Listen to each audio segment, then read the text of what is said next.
میرے نبی پاک صلی اللہ علیہ وسلم کے پاس عبد القیس کا وفد آیا تھا، تو جو عبد القیس ان کا سردار تھا، نبی پاک صلی اللہ تعالیٰ علیہ وسلم کی خدمت میں جب وہ حاضر ہوئے، لاؤبالی فیصلے نہ کریں، فیصلے زندگی میں سوچ کے کریں۔ آپ کسی بھی چیز کے سربراہ ہیں، آپ مسجد کے صدر ہیں یا قبیلے والے آپ سے فیصلہ کراتے ہیں، یا آپ کسی جماعت کو لیڈ کرتے ہیں، یا خاندان والے آپ کو بڑا سمجھتے ہیں، یا کوئی آدمی آپ کو دینی تعارف سے پہچانتا ہے، تو فہم کے ساتھ، دانائی کے ساتھ، حکمت کے ساتھ آپ اس کو لے کے چلیں۔ نبی پاک صلی اللہ تعالیٰ علیہ وسلم نے وفد عبد القیس کے سربراہ سے کہا تھا کہ تمہارے اندر دو خصلتیں ہیں، دو عادتیں تمہارے اندر ایسی ہیں جنہیں اللہ بڑا ہی پسند کرتا ہے۔ یا رسول اللہ کون کون سی؟ فرمایا ایک تو تم عقل والے ہو، اور دوسرا بردبار و حلم والے ہو۔ تم جذباتی فیصلے نہیں کرتے، تمہارے اندر بردباری ہے، ٹھہراؤ ہے۔ یہ دو باتیں، تمہاری سمجھداری اور تمہارا ٹھہراؤ، یہ اللہ کو بڑا ہی پسند ہے۔ بڑی جذباتی باتیں لوگ کرتے ہیں، بڑا گھروں کے اندر ماحول خوفناک ہو جاتا ہے، قبیلوں میں ماحول خوفناک ہو جاتا ہے، جماعتوں میں خوفناک ہو جاتا ہے۔ بڑے شعور کے ساتھ مسلمان کو آگے بڑھنے کی ضرورت ہے۔ یہ جو مسلمانوں نے فتح یابی حاصل کی ہے نا بڑی ساری جگہوں پہ، اللہ تبارک و تعالیٰ نے مسلمانوں کو کامیابیاں دیں، مسلمان کی قلت کے باوجود، اسلحے کی قلت کے باوجود بڑی جگہوں پہ کامیاب رہے۔ اللہ تبارک و تعالیٰ نے انہیں بڑا سارا نوازا۔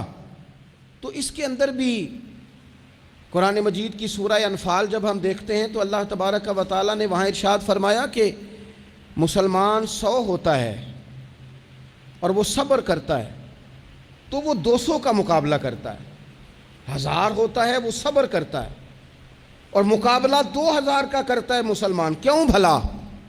اس لیے کہ سورہ انفال میں رب فرماتے ہیں کافر وہ قوم ہے کہ قوم اللہ یعقلون، وہ قوم تو ہیں پر ان کے پاس عقل کوئی نہیں، وہ چڑھ دوڑتے ہیں کہ مار دیں گے، مر جائیں گے، آج انہیں ختم کر کے رہیں گے، وہ شعور کے ساتھ میدان میں نہیں آتے۔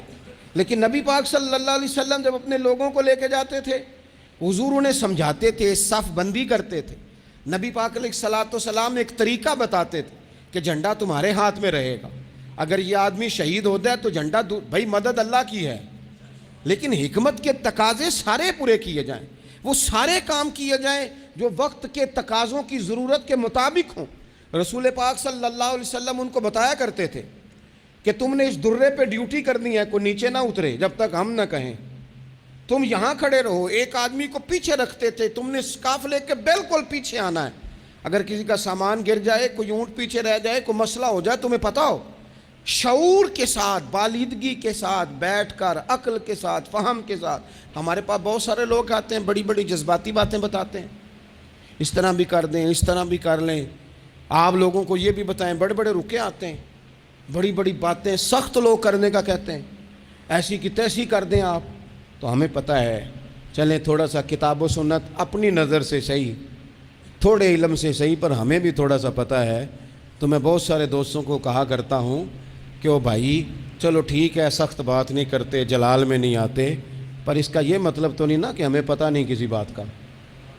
وہ بعض سیاسی لوگ آتے ہیں تو آ کے کہتے ہیں جناب حضرت یہ ہو گیا، فلانے نے یہ کر دیا، فلانے نے یہ کر دیا، تو کئی دفعہ ان پر ہنسی آتی ہے کہ ہمیں سمجھانے آئے ہو، ہمیں سمجھانے آئے ہو۔ او پائی اٹ سٹ تے پکھڑا کوار گندا لسی اور بھی بوٹیاں جاننے آ۔